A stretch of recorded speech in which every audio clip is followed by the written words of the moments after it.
오늘 주시는 하나님의 말씀은 히브리서 5장 10절로 14절에 있는 말씀입니다.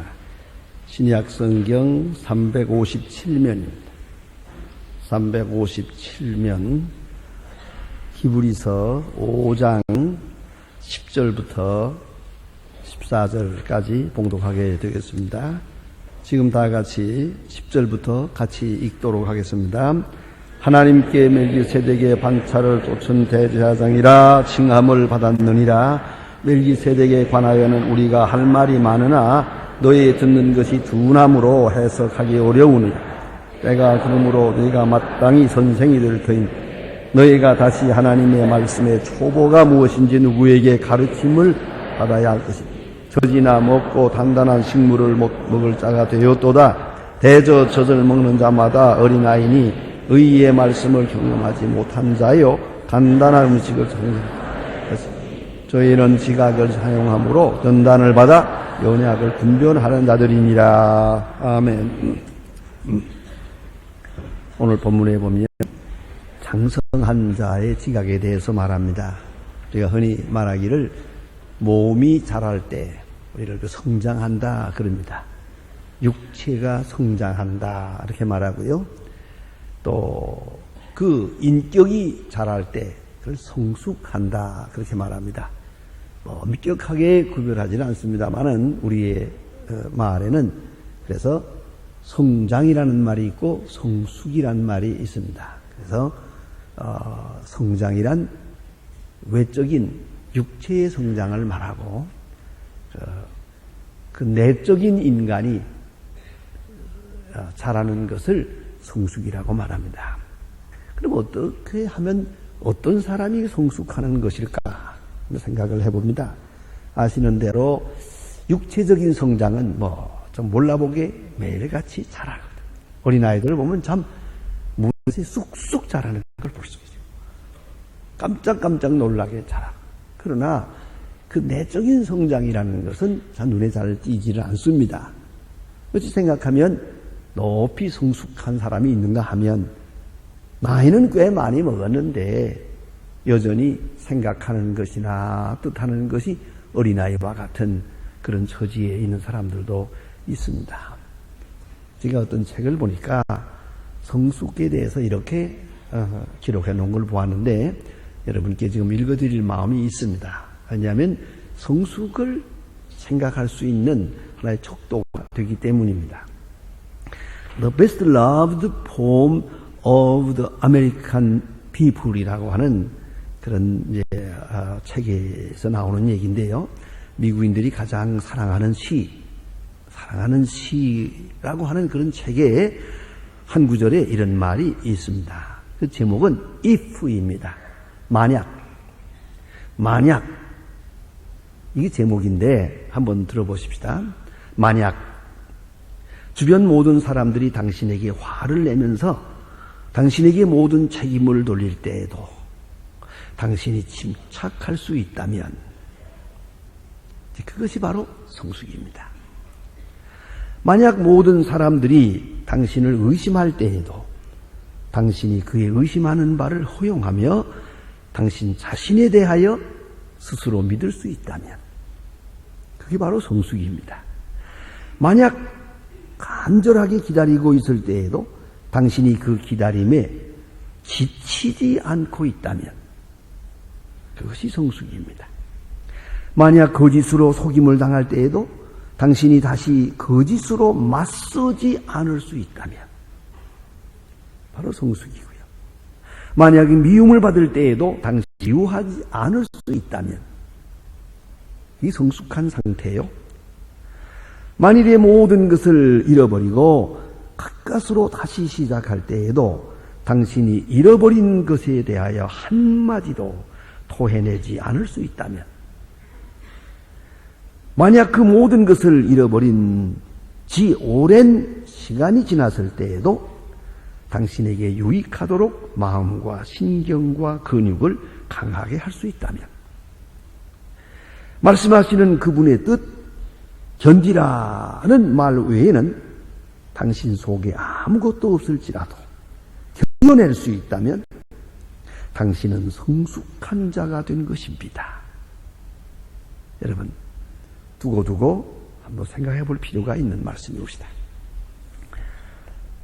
자, 성숙이라는 것은 먼저 오늘 본문 성경에 나타난 내용을 자세히 살펴보면 듣는 자세에서 볼 수가 있습니다. 잘 알아듣는 사람, 성숙한 사람입니다. 어린아이들은 못 알아들어요. 그것이 바로 문제랍니다. 만약 음식으로 말하면, 자, 단단한 음식을 씹어먹는 그 사람이 어른이고, 어린아이들은 단단한 음식을 먹을 수가 없기 때문에 우리는 젖을 먹입니다.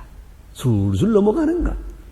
쉽게 넘어가고, 뿐만 아니라 소화가 잘 되는 것만 골라서 먹입니다.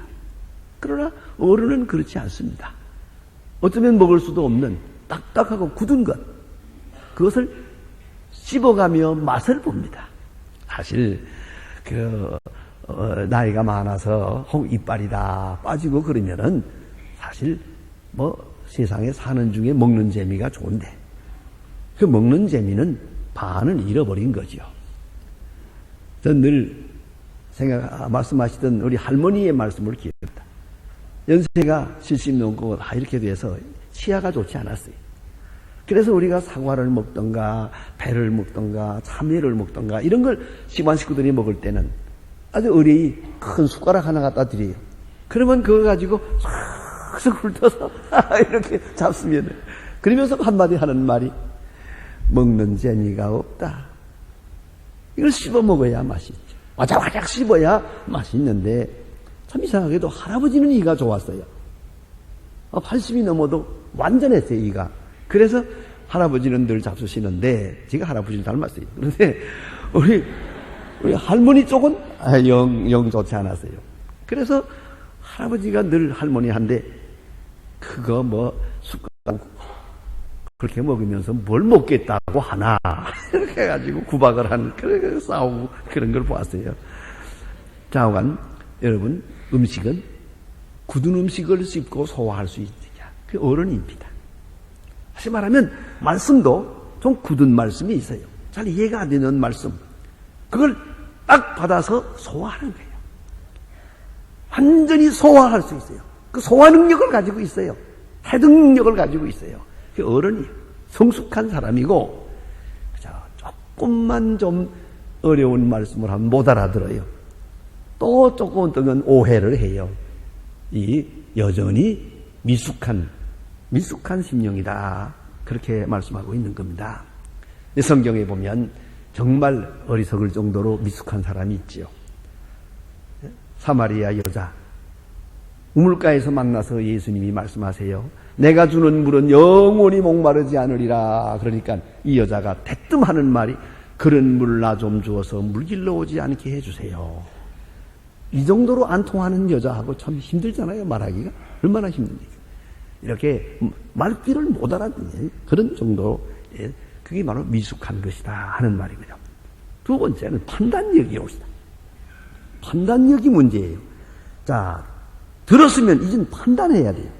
음식으로 말하면 먹을 것과 먹을 것, 판단할 줄 알아야지.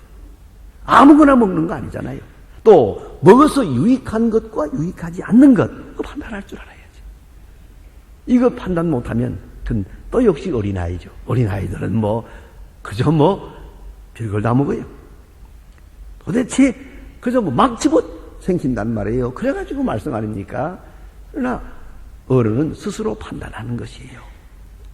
좀 더 성숙한 사람은 꼭 먹어야 할 것, 먹어 좋을 만한 먹어요.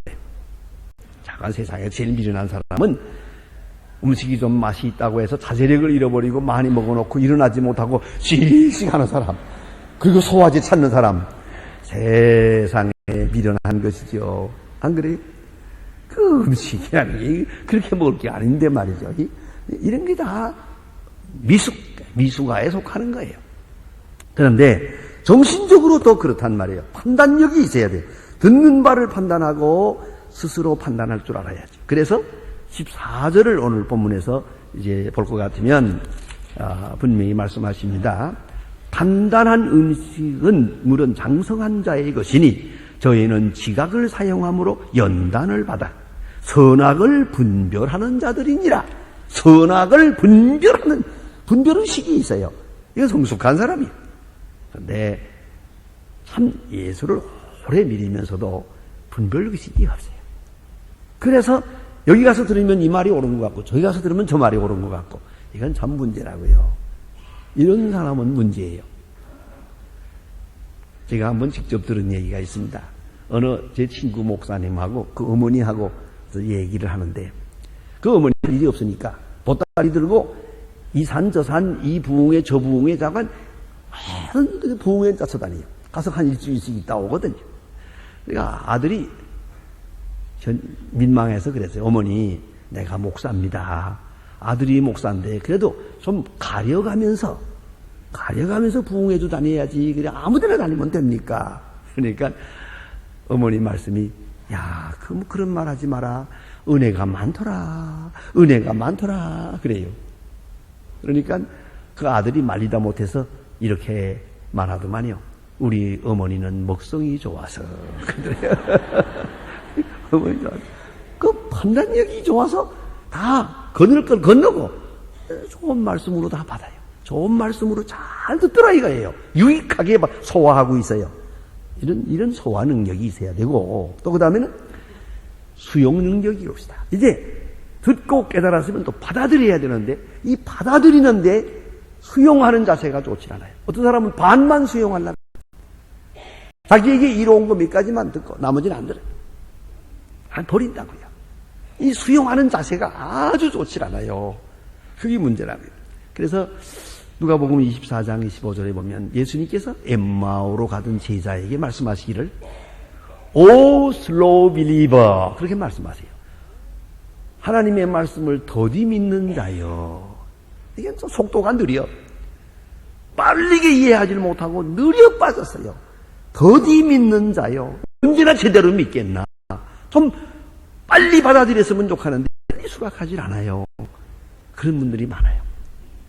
이런 수용 능력이 아주 속도가 느리고 또 수용 능력이 온전치 못해요. 그리고 또 들어가지고 빨리 잊어버려요. 빨리 잊어버리는 이것도 문제라고. 이게 다 미숙한 사람의 일이고요. 귀한 말씀이라면 깊이 간직해야겠지요. 그리고 잊어버리지 말아야겠죠.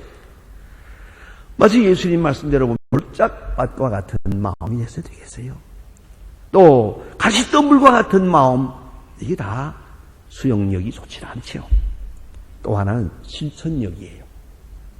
듣고 깨달았으면 이 실천해야 되잖아요. 오늘 본문에도 나타납니다만 곧 실천에 옮겨야 가는데 경험적 신앙이 없어요. 그래서 들은 건 들은 대로, 깨달은 건 깨달은 대로, 감격은 감격대로, 실천은 실천대로 따로따로 놀아요. 이게 문제라고요. 제가 어떤 분 직접 자기 친구라고 하면서 말씀하는 걸 들어보세요. 자기 친구가 의사인데 이 사람이 그 담배는 해롭다 하는 책을 하나 썼대요. 그 책을 1년 반 동안 쓰면서 매치 담배를 3갑씩 피웠대요.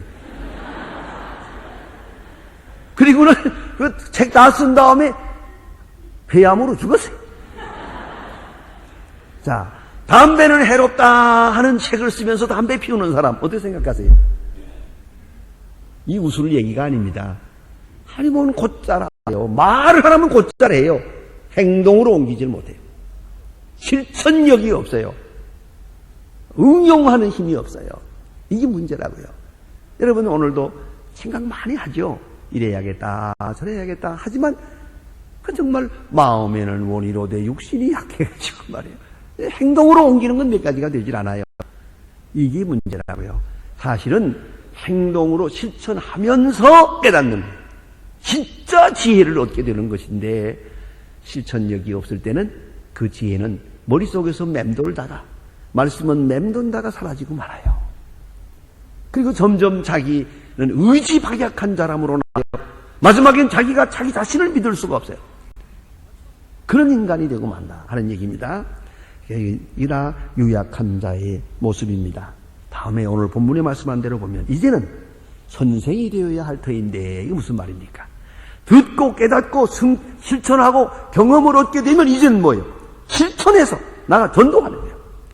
어떻게 복음 진리를 듣고 가만히 있을 수가 있어요? 참으로 복음을 깨달은 사람이라면 전도 안 할 수가 없어요. 안 하면 이상한 거죠.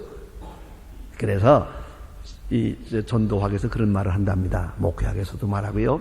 목사님들이 교인들 보고 전도하라 그러죠. 아마 여러분도 아시지만 우리 소망교회에서는 교인들 보고 뭐 한 사람씩 전도하십시오, 뭐 집집마다 다니며 전도하십시오, 그런 말 별로 잘 안 하지요. 또 다른 데서 그런 말도 해요. 한 사람씩 안 데려오면 문간에서 못 들어오게 하겠습니다. 겁나서 교회 못 가요. 어쨌든 전도하라는 말을 주로 많이 하는 편이죠. 그런데 저는 비교적 하지 않는 편이에요. 그거 잘하는 건 아닙니다만은, 그러나 제가 배운 말이 있어서 그래요. 목사가 교인들 보고 전도하라 하게 되면 벌써 반은 물이 간 거예요. 왜요? 복음을 전하면 전도 안 할 수가 없어요. 복음 들은 사람이 전도 안 할 수가 없어요. 이걸 알아야 돼요. 복음을 못 들었다면 아무리 전도하라고 해도 나도 간신히 나오는데 누굴 전도해요? 그 유명한 말이세요. 교회 안 나가자니 지옥 갈 것 같고 나가자니 마음에 안 내키고. 어떻게 하면 좋아요? 그러니까 늦게 나오지. 그러니까 지각하는 사람 다 그런 사람들이에요. 예? 마음이 꽉 차가지고 있지를 못해요. 예. 그게 바로 문제다. 그러니까 자, 바로 깨닫고 바로 감동을 받고 바로 체험을 얻게 되면 전도 안 할 수가 없어요. 절대로 안 할 수가 없어요. 그래서 선교열로 나타나는 거죠. 선생이 되고 가르치는 자가 되고 전도하는 자가 되고 봉사자가 되는 것이요. 아주 자연스러운 일이죠. 복음 자체가 그와 같은 능력을 가지고 있다. 그 말이에요. 그래서 오늘 성경 말씀에 의의 말씀을 경험하지 못한 자, 의의 말씀을 경험하지 못한 자, 미숙아요. 그건 어린아이와 같은 것이고 경험하게 될 때 능력이 나타나는 거죠. 어떤 랍비가 제자들과 함께 소문나게 유명한 돈이 많고 아주 귀족 장례식에 같이 갔어요. 장례식을 다 보고 와서 장례식에 대해서 얘기를 합니다. 너희들은 무엇을 보았느냐 했더니 한 사람은 대단한 부잡디다. 장례식이 굉장하더만요. 그러니까 그걸 봤냐? 넌 돈을 봤구나. 또 너는 뭘 봤냐? 그러니까 덕망이 높은가 봐요. 그 많은 사람들이 그냥 구름대처럼 모인 걸 보고 역시 그분을 한평생 덕을 많이 행한 분이라고 보았습니다. 넌 덕을 봤구나. 또 한 사람, 너는 뭘 봤냐? 그러니까 그 관이 굉장하더만요. 그 돌관이 그게 얼마짜리예요? 그거 굉장한 그 관을 하더만요. 그러니까 너는 그 관을 봤구나. 그러세요. 가만히 있으니까 제자들이 자꾸 물어봐요. 선생님은 뭘 봤습니까? 나는 죽음을 봤지. 저 사람도 죽었구나. 보이지 않아요. 그러나 죽음을 보았어요. 다른 사람들은 겉으로 나타난 것만 보았죠. 그러나 스승 랍비는 보이지 않는 죽음을 보았어요. 누구 죽음? 내 죽음을 보았어요. 죽었어요. 다음은 내 차례요. 그걸 보았다 이 말이에요. 장례식은 가서 적어도 그걸 보고 와야지. 가서 장식해 놓은 꽃이나 보고 오면 돼요. 그 화환 참 많다. 몇 개더라 뭐 이런 거.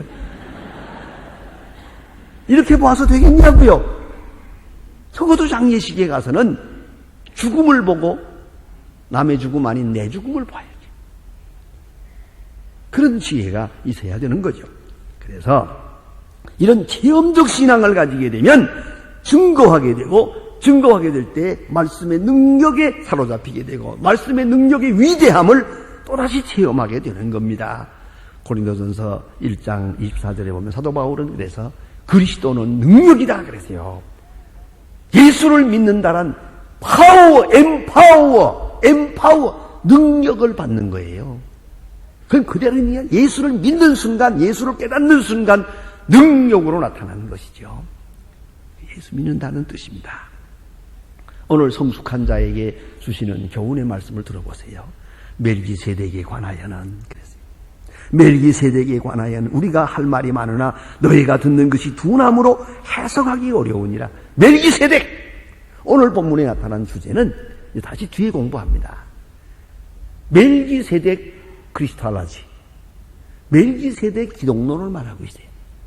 예수를 멜기세덱으로 말하고 있어요. 멜기세덱은 역사에 한 번 딱 있었던 특별한 분이에요. 그것은 예수 그리스도의 예표요. 신학적으로 깊이 말하면 인시 구약에 나타났던 그리스도예요. 그 그리스도, 멜기세덱으로서의 그리스도를 오늘 본문에서 말하니 이거 보통 사람이 이해하겠어요? 그 이해 못하겠으니까 어린아이들 볼 텐데 걱정이구만. 좀 어른이 되어라. 이런 정도를 알 만큼 어른이 되달라고 성숙을 재촉하고 있는 겁니다. 자, 그러면 이것은 철저하게 히브리서다. 멜기세덱이라는 말은 히브리 사람밖에 몰라요. 오직 히브리 사람들만 멜기세덱이에요. 예? 그 의의 왕이에요. 자, 그러면 이것을 기독론으로 말하는데 여기서는 지금 히브리서의 총 주제가 제사장 예수 그리스도거든요. 제사장으로서의 그리스도, 우리의 죄를 대신해서 죽으신 그리스도, 우리를 대신해서 하나님 앞에 제물을 드리신 그리스도, 우리 죄를 사하시는 그리스도를 지금 말하고 있는데 그 그리스도는 제사장만이 아니라 왕이시다. 멜키 왕이시다. 그것을 말하고 있는 거예요. 그러니까 전적하게 히브리식 기독론을 설명하고 있습니다. 이제 그 깊은 사례를 설명합니다. 왜요? 멜기세덱과 그리스도를 보면은 단 한 번 역사에 나타났어요. 창세기 14장에 아브라함이 전쟁에서 돌아올 때, 전쟁에서 이기긴 했지만은 다음 전쟁이 걱정이에요. 보복이 두려워요. 많이 두려워 인간적으로 벌벌 떨고 있을 때 멜기세덱 제사장이 나타나요. 그래서 아브라함을 위로해요. 우리가 끝까지 알기 어려운 점은 아브라함이 어떻게 멜기세덱을 알아보았냐는 거죠.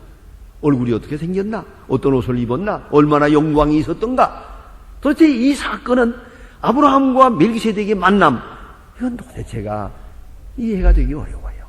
신비로운 것이에요. 역사에 딱 한 번 있었던 사건이거든요. 아브라함과의 관계에서. 그러나 이스라엘 사람들은 이것을 아주 중요하게 생각을 해요. 예? 그러면 그리스도도 단 한 번 역사에 나타나고 그 의미는 영원한 것이에요. 이게 멜기세덱과 같고, 두 번째 이유는 멜기세덱은 무시무종한 분이에요. 아주 신비로운 분이에요.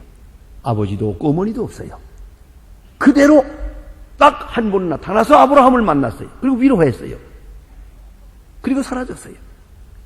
신비로운 거예요.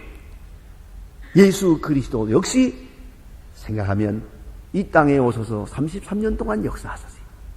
십자가에 돌아가셨어요. 33년을 짧게 생각하면 잠깐 지나가는 거예요. 번쩍하게 이 땅에 오셔서 크고 놀라운 역사이시며 하나님의 아들 되심을 계시해 주셨어요. 마치 아브라함이 멜기세덱을 만나는 것처럼 오늘도 멜기세덱 되신 그리스도께서 우리를 만나주시고 그런 영원한 신비로운 존재로 오늘 우리와 함께 계세요.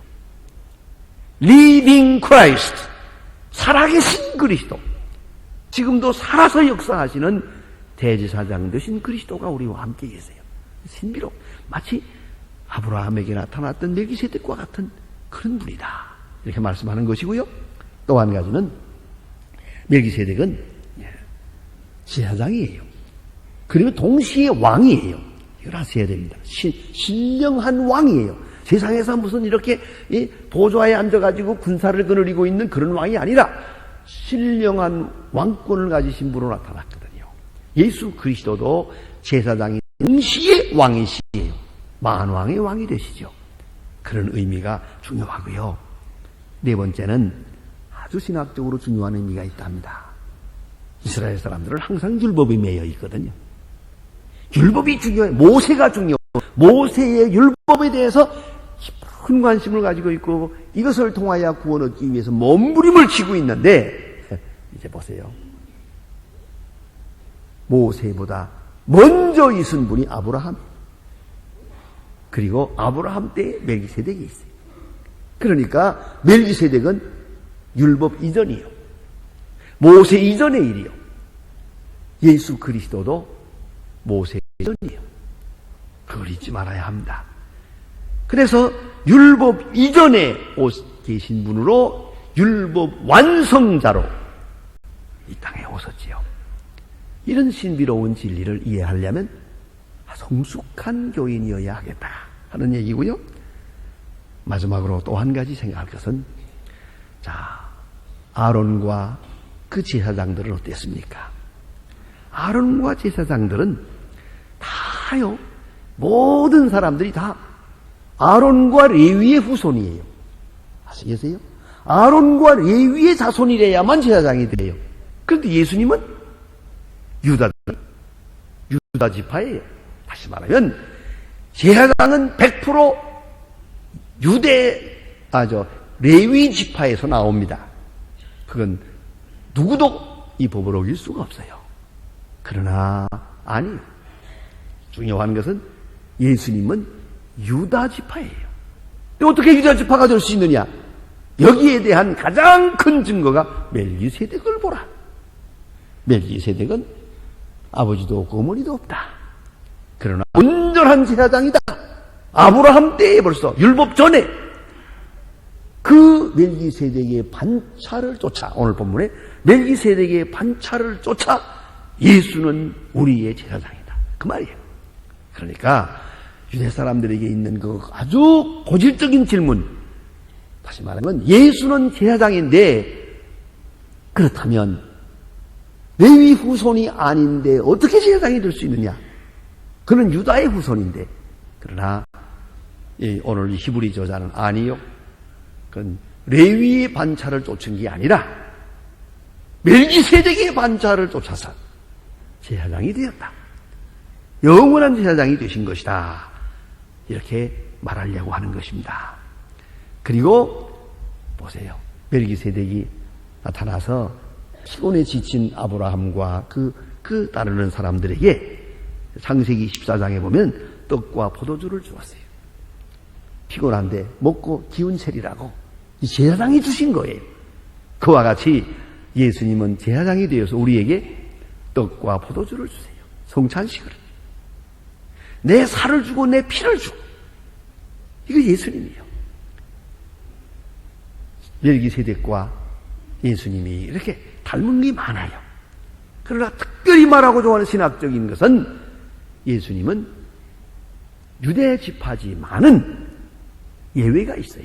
유대 지파 아닌 멜기세덱이 있었던 것과 같이 그 반차를 따라 예수께서 당당하게 만 백성을 구원하시는 제사장이 되신 것이다.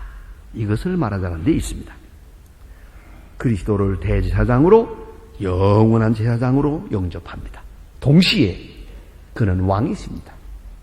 평화의 왕이시요 의의 왕이십니다. 그 그리스도의 모습을 똑바로 이해해야 됩니다. 신령한 세계에서 이해해야 됩니다. 성숙한 위치에서 그리스도를 이해하되 그는 나를 위해 죽으시고 영원히 나의 제사장이 되시고 오늘도 나를 위해 기도하시고 앞으로 내가 주님 앞에 갈 때에도 그 예수님을 의지하여 하나님 앞에 가게 될 것입니다. 기도하십니다.